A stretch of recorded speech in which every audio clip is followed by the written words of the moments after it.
Initiation Day. The Galactic Concord Military Academy shimmered like a blade in the void, sleek, cold, and merciless. Orbiting a dead moon in neutral space, it welcomed no one. You earned your way in, bled for the privilege, and most didn't survive the first year. Cadet Leo Marris stood in formation on the training deck, surrounded by a crowd of beings that barely acknowledged him. He was 19, lean and wiry, the kind of human most aliens overlooked. His uniform hung neat and pressed, but that did little to change how out of place he looked beside reptilian brutes, towering insectoids, and cybernetically augmented mammalians. Humans were new here. Barely a decade since Earth joined the Concord. Everyone knew the rumors. Humans were emotional, weak-boned, short-lived. Curious pets with primitive tech and a penchant for drama. That was fine with Leo. He didn't need respect. Just a chance. Pair off. Combat drills. Hand-to-hand. Spar. Don't maim. Mostly, drawled the instructor, a four-eyed arthropod with skin like scorched copper. His voice echoed through the chamber, and the students began to move. Leo's assignment flickered on the overhead holodisplay.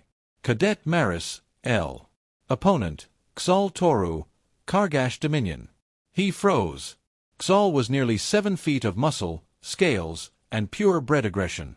A third-year upperclassman, son of a noble house in the Dominion, a warlike species that never surrendered, never forgave. His people had fought Earth skirmishes not even 5 years ago. And now Leo was supposed to spar him? He stepped onto the mat with quiet purpose. The floor vibrated faintly under Xol's thudding gait as he approached, his long tail swaying behind him like a predator's whip.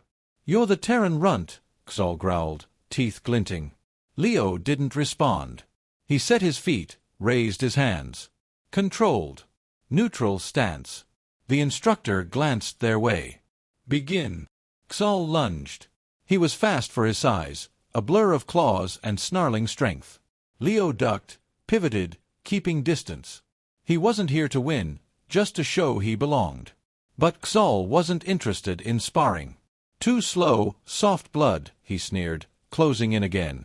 Leo blocked a jab, stepped aside, but Xol caught his arm. Crack.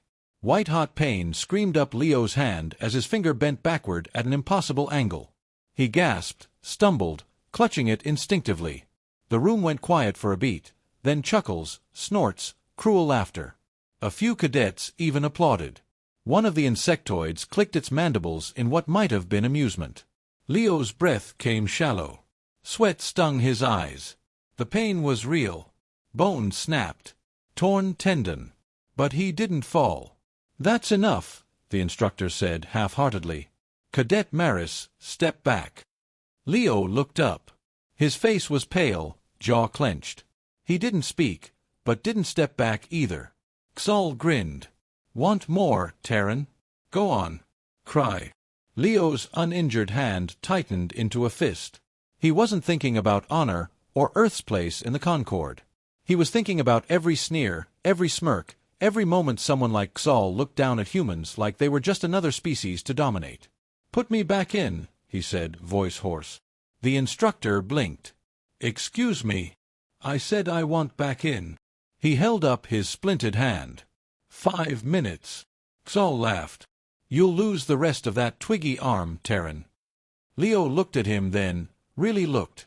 And in that moment, something cold settled in his chest. He knew exactly how this was going to end. The instructor shrugged. "Fine. 5 minutes." As he limped off the mat, holding his broken finger close to his chest, the other human cadets exchanged glances. No words. Just nods. Grim, silent understanding. Earth had sent them here to integrate. To play by the Concord's rules. But now the gloves were coming off. 5 minutes. The timer ticked down on the far wall. 4 minutes and 57 seconds remained. Leo Marris stood at the edge of the mat, finger broken, pain lancing up his arm in steady pulses. He hadn't moved for nearly a minute. Just breathing. Watching. Planning.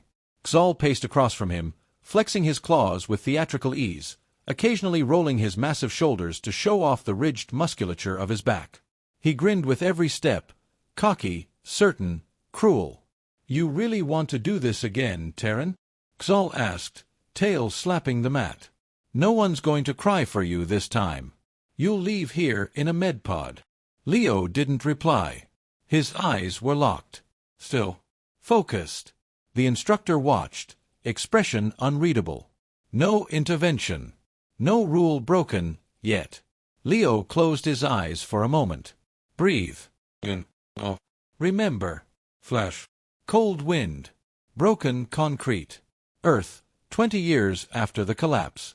He was 10, crouched in a ruined metro station, holding a pipe as 3 older scavengers circled him. That was the first time he'd broken a bone. A rib, that time. He'd still won. Humans didn't survive the collapse by fighting fair. They survived by being terrifying. The timer hit 4 o'clock.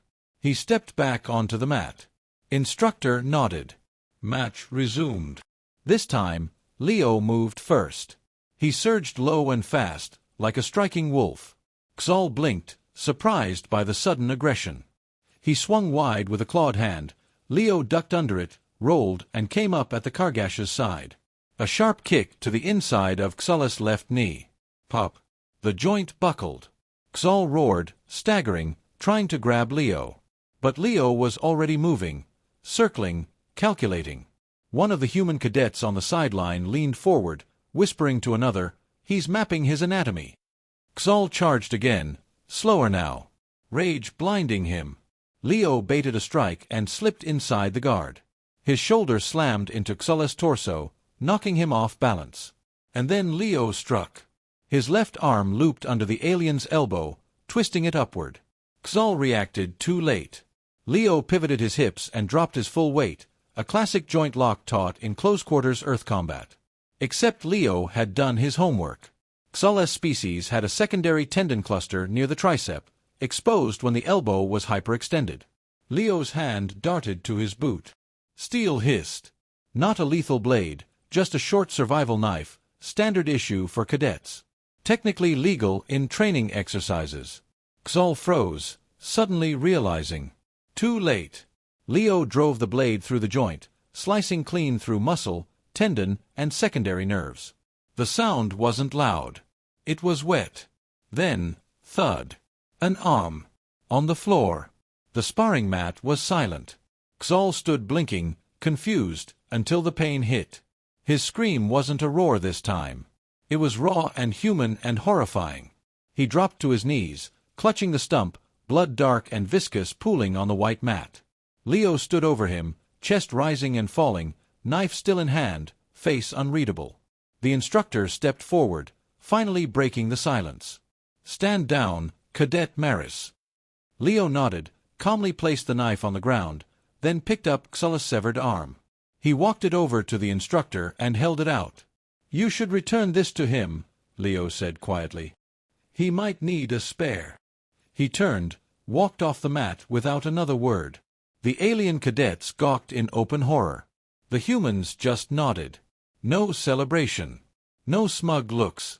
Just the quiet understanding of a line being crossed, and the message sent. Xol was rushed out on a stretcher, sedated and stabilized. The medical bots worked frantically, but they all knew it was over for him. He'd never fight again. The instructor called the rest of the class to attention, voice strained. Lesson concluded for today. Dismissed. Leo sat alone in the locker room, wrapping his splinted hand. His knuckles were bruised, not from the fight, but from clenching so hard. He didn't look up when the door opened. 2 human cadets entered, silent. One of them placed something beside him on the bench. A ration bar. Water. Leo took it. Nodded once. No words were needed. The other cadet finally spoke. "You just started something." Leo didn't answer right away. He finished taping the gauze. Flexed the broken finger gently. Then, they started it.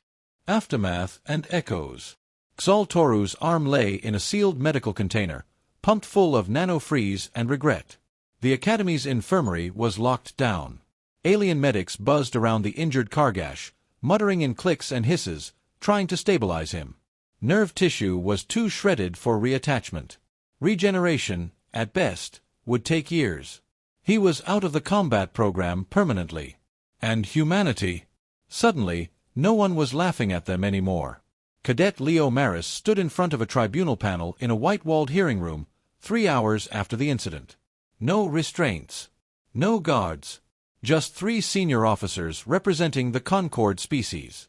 One was a rigid-faced insectoid, one a gelatinous gluon, and the third, surprisingly, was a human colonel named Juno Verrick. She watched Leo carefully but said nothing. "Cadet Marris," the gluon's voice warbled. "You disabled a fellow cadet during a regulated exercise. Do you claim provocation?" Leo met the panel's eyes. "He snapped my finger. On purpose." "Which you responded to by, what's the human term, amputating his limb?" the insectoid chittered. Leo didn't flinch. "I responded within the rules of the engagement. There was no restriction on disabling a target. I used precision. I didn't kill him." "Intent is difficult to assess," the insectoid said, annoyed. Colonel Verrick finally spoke. "The footage shows restraint. Tactical execution. No finishing strike." Leo neutralized the threat and stepped back. The Kargash species prides itself on dominance-based combat.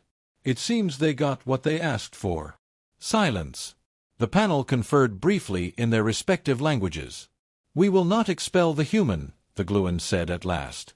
"Technically, no laws were broken."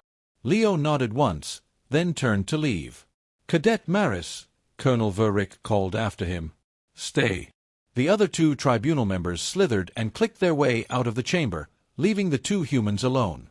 She waited until the door sealed. "That was a message." Leo didn't respond. "You knew exactly how to take him down. You've been studying alien biology." "Every night since I got here," he said. "You said we had to prove ourselves. I took that seriously." Verrick leaned forward. "Good. But from now on, you're going to be watched. Studied. Maybe feared. You ready for that?" Leo shrugged. "We tried playing by their rules. They didn't want that. And now..." Leo looked her in the eye. "Now we show them what humans really are." Word spread fast through the academy. A human cadet had disabled a Kargash noble, without weapons, without backup. Rumors twisted the story with each retelling. Some said Leo broke every bone in Xola's arm before slicing it off. Others whispered that Earth had trained their youth to kill since birth. That human blood ran hot with madness. That Earth's gravity bred brutality. None of the humans corrected them. Cadets who had mocked Leo 2 days ago now gave him a wide berth. Even the larger species avoided eye contact. During meals, the humans sat together. No one interrupted. And Kargash cadets? They burned with humiliation. Xola's clan demanded blood compensation, but Academy policy protected Leo. It was training. He had followed the rules. Which was the part that scared them most? That night, in the human quarters, a quiet celebration brewed. No cheering. No toasts. Just respect. "Did you know he was going to pull that?" a cadet whispered to Sergeant Boone, the human squad leader. Boone grunted. "I knew he wouldn't take the hit lying down." He looked across the room to where Leo sat alone, rewrapping his hand. There was no pride on his face. No gloating. Just stillness. "He's not the strongest of us," Boone said. "But he's the one who listened. Trained smart. Studied everyone. He's what Earth made after the collapse. Not angry. Just prepared." Someone added, "He reminded them we're not the weak ones. We're the ones who survive." Boone nodded. "Exactly." Elsewhere, across the Academy's command ring, a private meeting was held between Concord officials. The footage of the incident replayed silently on a hollow loop. The precision. The speed. The total control. "He didn't hesitate," a Zentari general said grimly. "Not even when the limb came off." "They don't fight like us," murmured a Polari diplomat. "They fight like they already know how we die." A long pause. Then someone said what no one wanted to admit. "Maybe humans don't need to catch up. Maybe they were always dangerous. And we just didn't notice. A different breed." 3 days after the incident, the Academy felt different.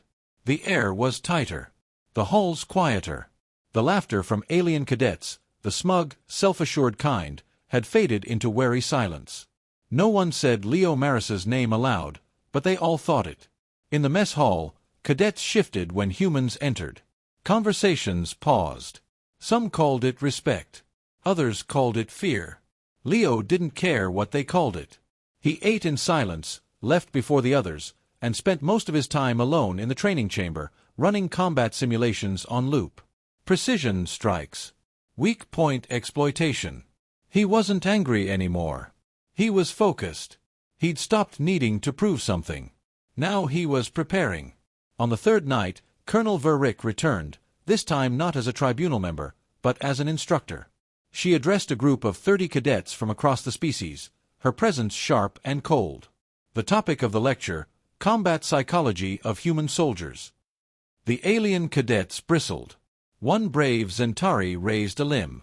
What exactly are we meant to learn from a species that needed galactic rescue a few decades ago? Verrick smiled. She tapped the holoscreen behind her, and a dozen clips began playing. Grainy footage of human wars, guerrilla ambushes, tactical insurgency, survival in irradiated zones, close-quarter assassinations with improvised tools. The lesson, Verrick said, is that humans don't stop. You might outlive us. You might overpower us. But once we commit, truly commit, we do not quit until one of us is gone. She paused the footage on a still frame of Leo, blood-spattered and calm, handing Xulla's severed arm to the instructor. And some of us are already committed. The room fell into a long, thoughtful silence. Later that evening, Leo stood at the edge of the Zero-G training dome, watching the stars wheel across the artificial sky. His hand, still healing, twitched occasionally. He didn't mind. "Quiet spot," said a voice behind him. It was Cadet Tharn, a feathered avian from the Cowrie species. Smaller than most, but sharp-eyed. He hesitated before stepping closer. "I was in the crowd," Tharn said. "When it happened." Leo didn't answer. Tharn shifted uneasily. "They think you're dangerous. That you'll do it again." Leo's eyes stayed fixed on the stars. "I don't want to fight you," Tharn said carefully. "But I'd rather sit next to you in a war than across from you." Leo glanced at him, then nodded to the bench beside him. Tharn sat. It was the first non-human who had done that in days. The next morning, a new cadet arrived. Another Kargash. Larger than Xol. Bulkier. Quiet. He said nothing during orientation. Only watched. Especially Leo. By lunch, it was clear, this one wasn't here to learn. He was here for vengeance. Whispers circled the academy. Another challenge. Another fight. But it never came. Because this time, Leo didn't return the look. He didn't need to. The Kargash never got the chance.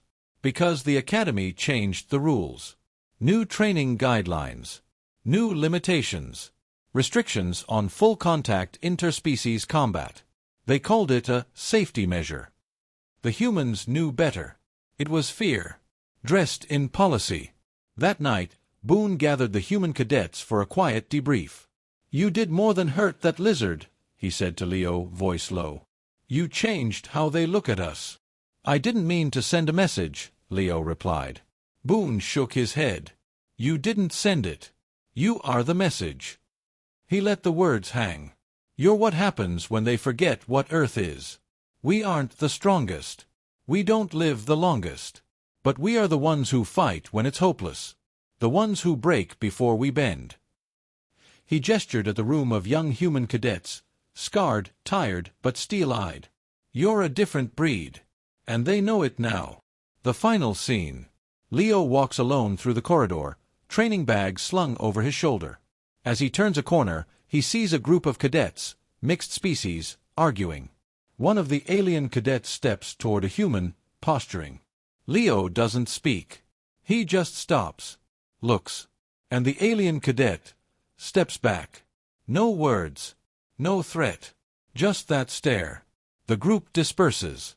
Leo doesn't gloat. He just turns and keeps walking. As he disappears down the hall, we hear his voice in quiet narration. "We came here to play by their rules. They didn't want that. So now, we play by ours."